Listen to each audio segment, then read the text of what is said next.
자, 오늘은 이사야서 14장 24절 말씀 그리고 19장 22절에서 25절 말씀을 가지고 하나님이 꿈꾸시는 나라, 하나님이 꿈꾸시는 나라 유다는 제번 하나님 말씀 증거하겠습니다.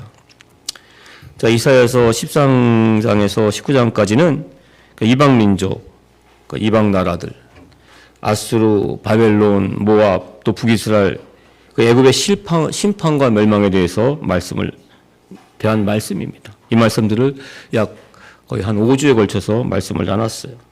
그런데 이 심판을 통한 멸망이 결코 절망이 아니라 희망이라는 사실을 우리는 꼭 알아야 한다고 계속해서 누누이 말씀을 드렸습니다. 이 종말도 마찬가지이기 때문입니다. 세상 사람들에게 있어서 종말, 세상에 끝나는 날이 오게 되면 모든 것이 멸망되고 그로 말미암아 모든 것이 끝난다고 걱정과 염려에 있어요. 하지만 우리 하나님의 백성들은 종말은 또 다른 시작인 줄 믿습니다. 왜냐하면 세상이 끝날 때, 종말이 고할 때 새하늘과 새 땅이 열리기 때문입니다. 하나님의 나라, 천국이 비로소 임하기 때문입니다. 같은 맥락입니다. 이사야 선지자는 지금 이방 나라에 대한 멸망을 그러한 맥락에서 선포하고 있습니다. 이방 나라의 멸망은 하나님을 믿는 백성들, 이 유다 백성들에게 있어서는 희망이라는 사실입니다. 그 멸망을 통해서 악한 권세로 압도하고 있는 바벨론의 가치가 무너집니다. 모압의 비열한 처세술이 소용이 없어지게 되고 북이스라엘의 그 타락한 신앙에 하나님의 말씀의 기준이 더욱더 올바로 세워지기 때문인 것입니다. 그래서 계속해서 말씀드리는 것이, 강조하는 것이 바로 이사야 선지자가 지금 바벨론에 가서 바벨론 사람들에게 바벨론의 멸망을, 또 모압에 가서 모압의 멸망을, 애굽에 가서 애굽의 멸망을 선포하고 있지 않다는 거예요. 지금 유다에서 하나님의 백성들, 유다 백성들에게 그 민족들의 멸망을 선포하고 있다는 것입니다. 오늘 이사야 선지자가 그 이방 나라의 멸망을 선포하면서 정말 유다에게 진정으로 하고 싶었던 이야기, 하나님의 뜻, 그것들을 지금까지 나왔던 말씀과 함께 살펴본 시간을 갖겠습니다. 먼저 용어를 정리하겠습니다. 솔로몬 왕 이후 이스라엘은 북왕국 이스라엘과 남왕국 유다로 나뉘어집니다. 그런데 이 북왕국 이스라엘을 그냥 이스라엘로, 그리고 남왕국 유다는 그냥 유다로 칭하겠습니다. 이 유다라는 나라는 하나님이 아브라함과 다윗에게 약속을 하셨어요. 언약을 이어받은 나라입니다. 그래서 이 유다에서 이사야 선지자가 다른 나라의 멸망을 외치는 그 까닭은 첫 번째, 유다는 하나님이 꿈꾸시는 나라였기 때문입니다. 유다는 하나님이 꿈꾸시는 나라였어요. 하나님의 언약을 가진 유다입니다. 그래서 이 유다는 첫 번째, 성전의 신앙을 가지고 있었습니다. 주변 이방 민족들, 그리고 그 나라들은 자신을 둘러싼 상황과 환경이 바뀌는 기도를 그들의 신들에게 했습니다. 자신의 환경, 그 상황을 바꿔달라는 기도를 그들은 했어요. 하지만 이 유다는 달랐어요. 성전의 신앙을 가지고 있었습니다. 성전의 신앙은 성전에 들어가면서 물두렁과 그 번제단 앞에서 먼저 하나님의 말씀에 비춰서 자신을 돌아봅니다. 먼저 회개를 해요. 그리고 성소 안에 들어가서는 하나님을 닮은 성숙한 신앙으로 사는 삶을 살게 하려고 기도를 합니다. 즉, 내가 먼저 하나님의 말씀 가운데 변화되면 세상 또한 변화된다는 것을 확실히 믿는 것, 이것이 바로 성전의 신앙입니다.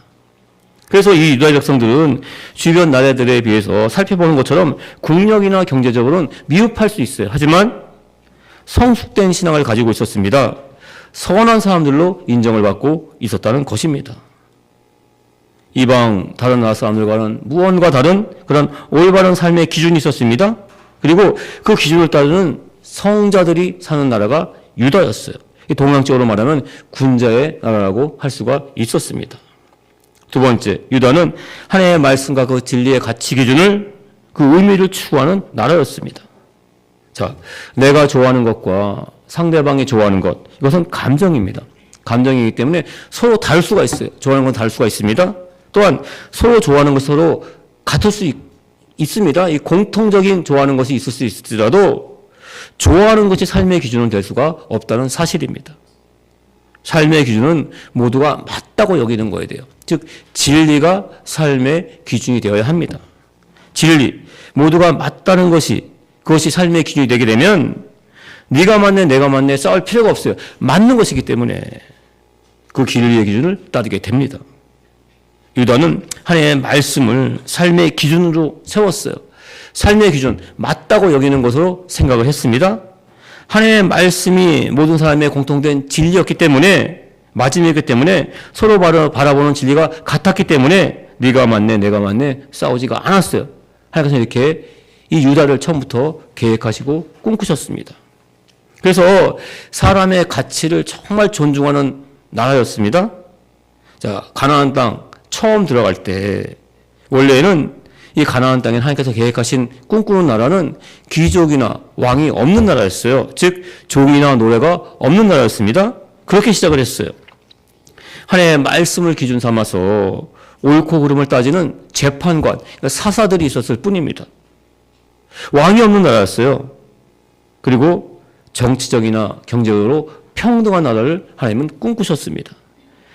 당시에는 정말 상상할 수 없는 사람을 사랑하고 존중하는 나라를 꿈꾸셨어요.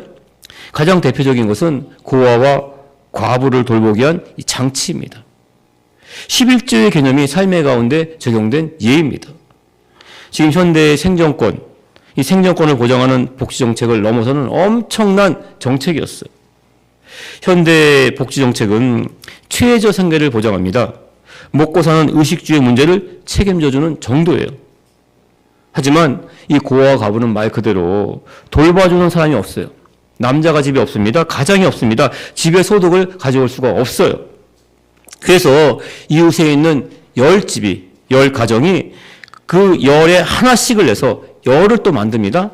그래서 이 열을 가져다가 고아와 과부의 집을 돕는 것입니다.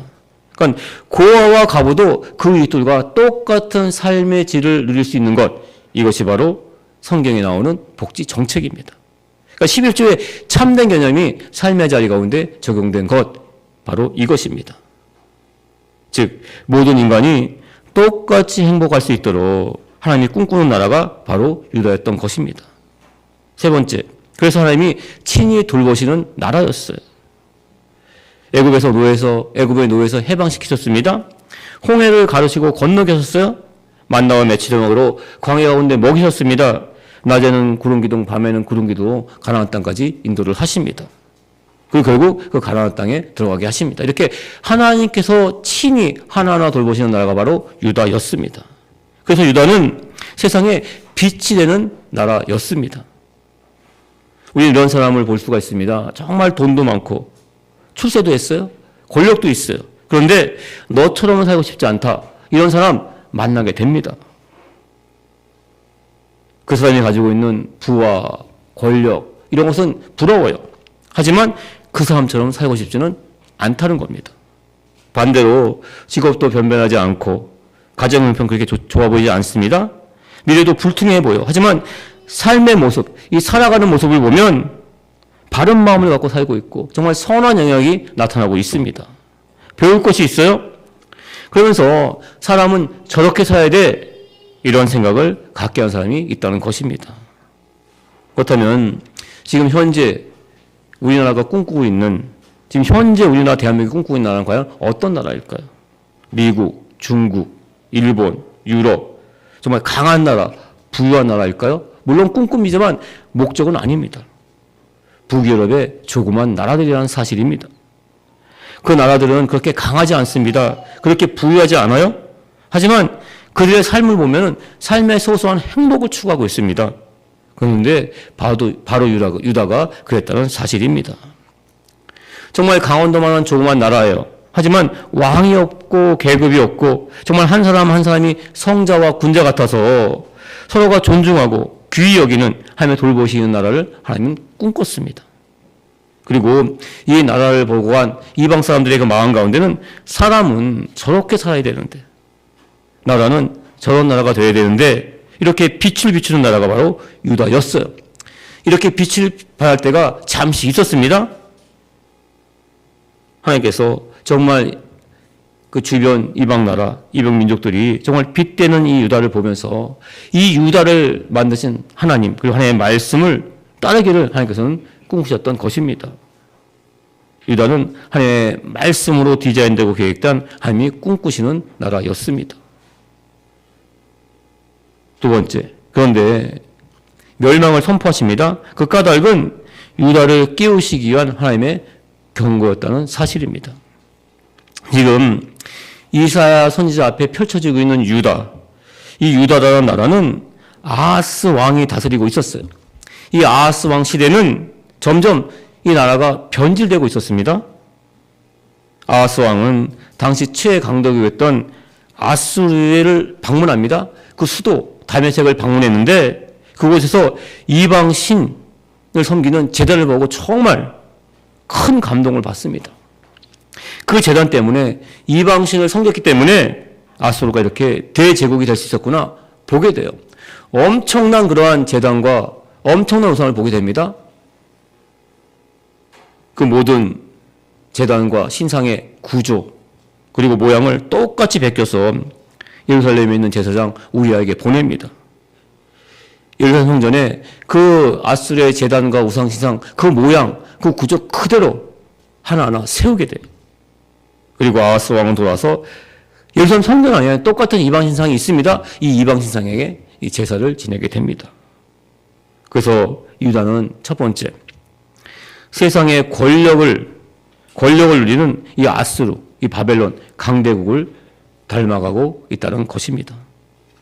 힘만 있으면, 권력만 있으면 내가 그 힘으로 내가 생각하는 것 같이 삶의 의미를 모두 구현할 수 있다고 생각을 합니다. 그러니까 정의 구현은 힘으로부터 온다고 믿었어요. 힘이 곧 정의요 진리라고 믿게 됩니다. 그런데 과연 힘이 이 권력이 정의가 진리가 될 수 있을까요? 이기는 것이 곧 정의가 될 수가 있는 것일까? 만약 그렇다면은 일제시대의 일본은 정의였어요. 일제시대의 일본은 하나님이 주신 진리였다는 것입니다. 자, 일제시대에 독립군이 천산리 전투에서 딱 한 번 일본군을 이깁니다. 하지만 당시 막강한 힘을 갖고 있었던 일본군은 그 한 번의 패배를 만회하기 위해서 토벌작전을 벌입니다. 그 지역에는 그 독립군 모두 다 몰살당하게 됩니다. 3.1운동도 마찬가지예요. 3.1운동 거리에 나가서 이 만세를 외쳤어요. 태극기를 흔들었어요. 하지만 그 거리에서 정말 많은 사람이 죽었습니다. 성경에도 마찬가지죠. 다니엘이 사자굴에서 해서 살아는 나왔어요. 하지만 그 이후로 로마에 있는 콜로세움에서 정말 많은 순교자들이 피를 흘려야만 했습니다. 그런데 그렇게 외친 진리가, 정의가 그들이 죽었기 때문에, 실패했기 때문에 정의가 아니고 진리가 아닌 것은 절대 아니라는 사실입니다. 비록 독립운동은 실패했어요. 하지만 그 독립운동의 정신이 면면이 이어져 내려와서 지금 우리나라 대한민국이 이렇게 자주 독립국가로 세워진 줄 믿습니다. 지금 이사야 선지자가 이 유다를 보고 유다가 그 바벨론에게 그 악한 권력에 점점 물들어간 것을 보게 됩니다. 그 힘을 바라보면서 그 힘의 논리를 추구하고 정말 그 모습을 닮아가는 것을 보고 있습니다. 두 번째, 권모와 술수, 처세술로 세상을 살아가는 모압을 봅니다. 모압은 세상이 돌아가는 것 굉장히 잘 알고 있어요. 하는 일마다 정말 잘 되는 것처럼 보입니다. 성경에 처음 등장한 모습 모압에 대해서는 제가 자세히 말씀을 드렸어요. 소돔과 고모라의 멸망 가운데 정말 하나님의 은혜로 살아나온 그 아브라함의 조카 룻, 그리고 그 룻의 아들 사이에서 첫 번째 낳은 아들의 이름이 모압이라는 거예요. 하나님의 은혜 가운데 그 죽음에서 살아왔다면은 내가 살아갈 것을 갖다가 하나하나 계획하고 꿈꾸고 일 때는 그 하나님의 뜻을 구해야 됐었는데 자신의 방법과 자신의 생각으로 아버지와 함께 동침함으로 말미암아 아들을 낳는데 그 이름이 모압입니다. 모압 민족이 이렇게 시작이 됩니다. 그리고 마지막으로 성경에 나오는 모압은 멸망당하기 직전에 놓였습니다. 모압 왕이 어떻게 해서든지 살아나려고 성벽 위로 자신의 아들을 데리고 올라가요. 그리고 자신이 섬기는 그 우상에게 그 아들을 제물로 드립니다. 그러니까 죽이는 거예요. 이렇게 자신의 그 유익을 위해서라면, 일이 잘 되기 위해서는 자신의 아들도 죽이는 것. 이것이 바로 모압의 마지막이에요. 모압은 딸이 아버지의 아들을 낳는 그 패륜을 시작해서 결국에는 아버지가 아들을 죽이는 패륜으로 끝을 맺게 됩니다. 모압은 정말 끝까지 살아남기 위해서라면, 유익을 위해서라면 수단과 방법을 가리지 않는 정말 권모술수와 처세술의 정말 막판을 보여주고 있습니다. 마찬가지예요. 우리도 정말 세상을 살아갈 때 세상 잘 돌아가는 것 우리는 알아야 돼. 정말 그렇게 살면 너만 힘들어. 이런 말 듣습니다. 하나의 백성으로 살다 보면. 그러면서 나는 정말 세상을 잘 모르는 것 같아. 이런 마음 드는 것도 사실이에요. 하지만 세상을 너무나 잘 알아서 일제 세상 가운데는 친일파가 되고 또한 독립을 했습니다. 독립해서는 소련의 권력 가운데 이 김일성의 그 세상에서 완장을 차고 공산당이 되고 또한 독재 정권 그 아래에서는 독재의 하수이 되는 그런 삶은 세상에 노예된 삶입니다. 부역제의 삶이라고 할 수가 있습니다. 그런데 이 부역제의 삶, 이 노예된 삶을 유다가 지금 따르고 있다는 것입니다. 세 번째, 이 변질된 북이스라엘입니다. 북이스라엘은 하나님의 말씀도 알 수 있고 또한 간증도 있고 기적 가운데도 충분히 체험을 했어요. 제가 말씀을 드렸습니다. 솔로몬의 신하였던 여로보암이 정말 하나님의 은혜 가운데 북이스라엘의 왕이 됩니다. 얼떨결에 왕이 됐어요. 왕이 됐는데 나라를 만들어졌는데 그 나라를 제대로 다스릴 제도, 정부, 조직은 아직 갖춰져 있지 않습니다. 특히 신앙이 잘 안정되지 않았어요. 북이스라엘 사람들은 1년에 한 번 꼭 하나님의 성전에 있는 예루살렘을 다녀야만 합니다. 꼭 성지순례 가서 예배를 드려야 됐습니다. 그런데 이 예루살렘은 남유다에 있다는 거예요. 남유다와는 지금 적대적으로 지금 문제가 있습니다. 그런 관계를 유지하고 있는데 이 여로보암 입장에서는 결코 바람직하신 것이 아닙니다. 북이스라엘 백성들이 남유다, 예루살렘에 한 번이라도 갔다 오는 것은 절대로 바람직하지 않았어요. 그래서 단 하나의 신앙적 공동체를 만들기 위해서 북이스라엘에도 성전은 꼭 필요했다는 것입니다. 그래서 만든 것이 바로 사마리아 성전이에요. 물론 그 근거의 이유는 있습니다. 믿음의 조상 야곱이 돌베개를 베고 잠든 곳, 하나님을 만난 곳, 그것이 바로 베델이라는 곳이에요. 이곳에 바로 하나님의 성전을 자신의 뜻대로 세웁니다. 하나님의 뜻을 묻지 않았어요. 그리고 그 성전 안에 게다가 금송아지까지 세웁니다. 이래서 성경 말씀 가운데 계속해서 나오는 죄가 있는데 바로 여로보암의 죄가 시작이 됩니다. 그런데 우리가 신앙생활하는 가운데 우리 교회 안에도 우리는 이 여로보암 같은 죄를 지을 때가 있다는 사실을 우리는 꼭 잊지 말아야 한다는 것입니다. 여로보암처럼 빨리 인정을 받아야 돼요. 그럼 내 삶이 안정이 돼야 돼요. 그런데 하나님의 뜻을 묻기보다는 내 뜻을 정해놓고 내 뜻에 하나님을 강요합니다. 하나님에 대한 말씀을 알고 있고 간증도 있고 기적에 대한 체험도 있어요. 그런데 그것은 하나의 추억일 뿐입니다. 지금은 내 방식과 내 삶의 방법을 따라 열심히 사는 이러한 것이 중요하다는 것입니다. 이러한 북이스라엘의 변질된 신앙을 지금 유다가 따르려 하고 있다는 것입니다. 네 번째, 애굽입니다. 애굽은 지금의 이집트죠. 애굽은 원래부터 풍요의 나라였습니다. 왜냐하면 나일강의 풍요가 있었기 때문입니다. 정말 풍요롭게 태어나서 풍요를 누리고 있는 나라가 애굽이었어요. 그런데 이 강원도만한 조그만 나라가 하나님의 나라가 되어서 아직 하나님을 모르는 이 세상 가운데 정말 의미 있는 일, 하나님의 나라를 선포하고 하나님의 나라를 차근차근 만들었다는 꿈을 갖고 있습니다. 전전긍긍하고 있어요.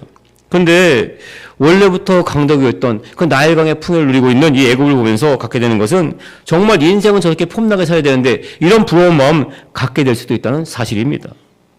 그런데 이 부러움은 엄청난 타격으로 우리 가운데 다가오게 됩니다. 차라리 이 바벨론과 같은 부당한 권력이나 모압과 같은 비열한 처세술, 이렇게 출세한 사람, 성공한 사람들을 보게 되면 나는 저렇게는 안 산다. 돈이 많아도 권력이 좋아도 나는 저렇게는 저런 사람은 싫다. 이렇게 말할 수 있지만은 애굽을 보게 되면 나는 왜 나일 강가에 태어나지 못했는가? 부러움에 눌릴 수가 있다는 것입니다. 그런데 풍요는 꼭 물질만을 뜻하고 있지 않습니다. 이 나일강의 풍요는 꼭 물질만을 뜻하고 있지 않다는 것이 또한 문제예요. 외모가 될 수도 있고 건강이 될 수도 있고 내가 가진 재능이 될 수도 있다는 사실입니다. 부러우면 지는 줄 충분히 알고 있어요. 알고 있는데 왠지 기분 좋지 않다는 거예요. 의욕이 없다는 것입니다. 나도 모르게 낙담할 수 있다는 것입니다. 이사야 선지자는 지금 이 유다가 그 애굽의 부러움에 지고 있다고 선포하고 있습니다. 이렇듯이 이사야 선지자가 지금 유다에게 선포하고 있어요. 유다는 지금 바벨론, 아스루, 모압, 북이스라엘, 애굽의 그 나름대로의 권력, 처세술, 변질된 신앙, 나일강의 풍요로 잘 살고 있어요. 이것을 보니까 처음에는 짜증도 나고 화도 나고 그랬었는데 점점 부러워하기 시작하면서 물리기 시작하고 있다는 것입니다. 왜냐하면 지금의 나는 돈도 없어요. 권력도 없어요. 그리고 하느님도 제대로 되지가 않고 있습니다. 내 믿음 지키기가 너무나 힘들기 때문입니다. 마찬가지죠. 유다는 전에는 정말 성숙된 믿음, 진리의 믿음, 하나님의 돌보심이 정말 좋았는데 고마웠는데 지금의 유다를 비춰볼 때 돈, 권력, 일이 잘 안 되는 것, 그것이 더 커 보인다는 겁니다.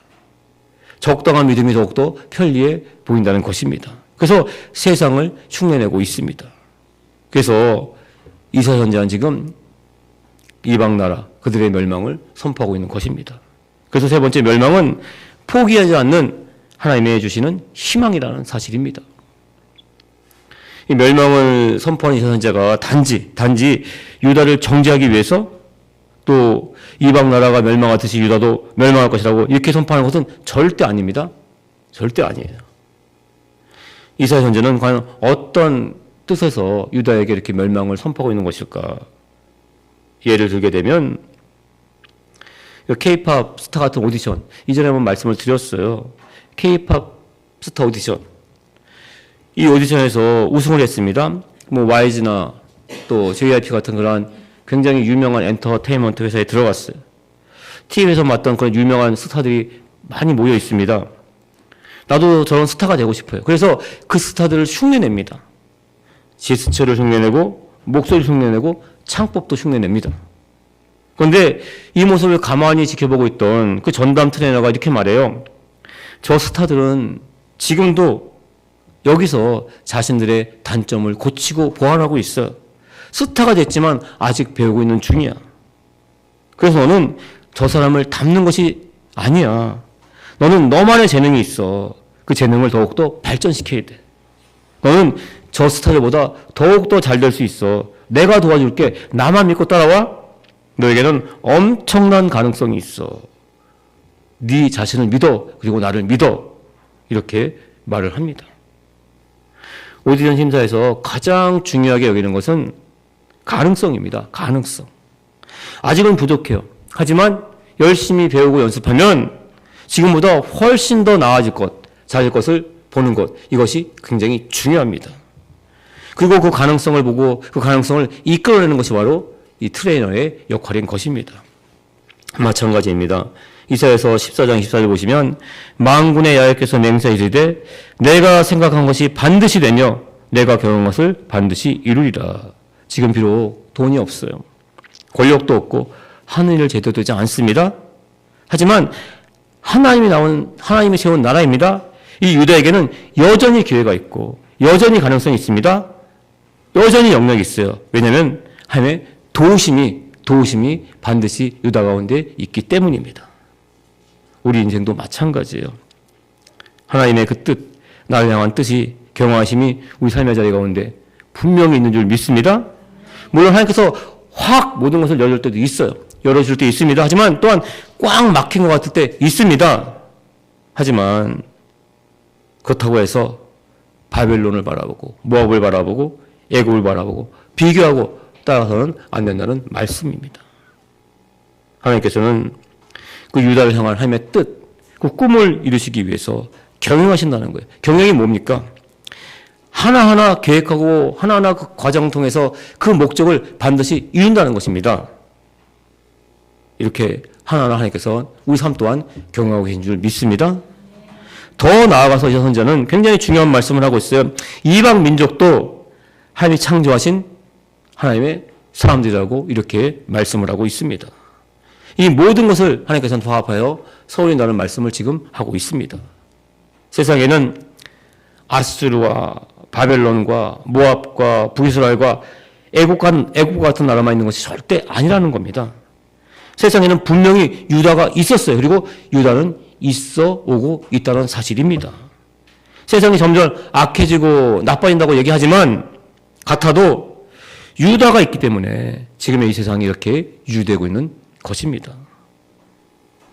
19장 22절, 25절 말씀 보시면 야훼께서 애굽을 치실지라도 치시고는 고치실 것이므로 그들이 야훼께로 돌아올 것이라. 야훼께서 그들의 간광을 들으시고 그들을 고쳐주시리라. 그날에 애굽에서 아수르 통하는 대로가 있어 아수르 사람은 애굽으로 가겠고 애굽 사람은 아수르로 갈 것이며 애굽이 아수르 사람과 함께 경배하리라. 그날에 이스라엘이 애굽 및 아수르와 더불어 셋이 세계 중에 복이 되리니 이는 만군의 여호와께서 복을 주시며 이르시되 내 백성 애굽이여 내 손으로 지은 아수르여 나의 기업 이스라엘이여 복이 있을지어다 하실 것임이라. 하나님은 그날, 그러니까 하나님의 날, 하나님의 때에 애굽에서 아수르 통하는 대로가 열릴 것이라고 말씀하고 있습니다. 아수르 사람이 그날에는 애굽으로 가겠고 애굽 사람이 아수르로 갈 것이라고 말씀하고 있습니다. 그리고 애굽 사람과 아수르와 함께 하나님을 경배할 것이라고 말씀을 하고 있습니다. 즉 애굽의 그 풍요와 아수르의 권력이 하나 된다는 것입니다. 서로의 그 풍요와 권력을 나누게 된다는 말씀이에요. 그리고 그 가운데 하나님의 말씀의 기준을 세우게 된다는 말씀입니다. 유다가 추구한 하나님의 말씀의 기준, 그 진리로 올바른 권력이 더욱더 세워지고 더욱더 그 풍요가 나눠지고 베풀지는 세상을 하나님께서는 꿈꾸고 계신다는 말씀하고 있는 것입니다. 강원도만한 조그만 나라 유다입니다. 하지만 이 유다가 온 나라, 이 주변 온 나라의 대한국가가 되어서 하나님의 그 진리의 말씀을 전하고 그 진리의 말씀을 다른 나라가 따르는 것, 이것이 하나님의 꿈이신 것입니다. 지금 제대로 이 학교 교육이 이루어지지 않고 있기 때문에 대한학교가 생겨나가는 것과 같은 맥락이에요. 올바른 그러한 교육제도가 되지 않기 때문에 대한학교를 만들어서라도 교육을 하겠다는 것과 같은 맥락성상에 있는 것입니다. 우리 성도님들, 하나님의 꿈 꾸시는 나라는 바로 우리 성도인 줄 믿습니다. 또 우리 교회인 줄 믿습니다. 말씀을 정리하겠습니다. 그래서 멸망한다는 것은 하나님께서 선포하신 멸망은 절대로 절망이 아니라 희망인 줄 믿습니다. 하나님이 꿈꾸시는 나라가 분명히 삶의 자리 가운데 있어요. 유다가 있었고 또한 유다는 있어 왔고 이 유다는 우리 성도님들이고 우리 교회인 줄 믿습니다. 이 유다는 하나님의 말씀에 올바른 가치 기준을 세우고 살아가고 있습니다. 그리고 그 기준으로 말미암아 세워진 올바른 권력을 갖고 그 풍요를 나누는 나라가 바로 하나님이 꿈꾸시는 나라인 줄 믿습니다. 이사야서 14장 24절 말씀입니다. 만군의 여호와께서 맹세하여 이르되 내가 생각한 것이 반드시 되며 내가 경한 것을 반드시 이루리라. 저는 믿음으로 소망합니다. 정말 소망하고 있어요. 여기도 순복음교회 있을 때도 마찬가지지만 정말 하나님의 큰 기적과 이적은 역사를 통해서 알 수 있습니다. 정말 하나님께서 계획하신 것은 결코 중앙에서 일어나지 않았습니다. 변방에서부터 하나님의 큰 역사가 일어났습니다. 우리 동대구교회가 하나님이 꿈꾸시는 교회가 될 줄 믿습니다. 성도님이 소망하시기를 주님의 이름으로 축원을 드립니다. 우리 성도님들의 그 삶이 정말 세상 사람한테 더욱더 꿈과 희망을 베푸는 귀한 복된 인생 되시길 주님의 이름으로 축원을 드립니다. 기도하겠습니다.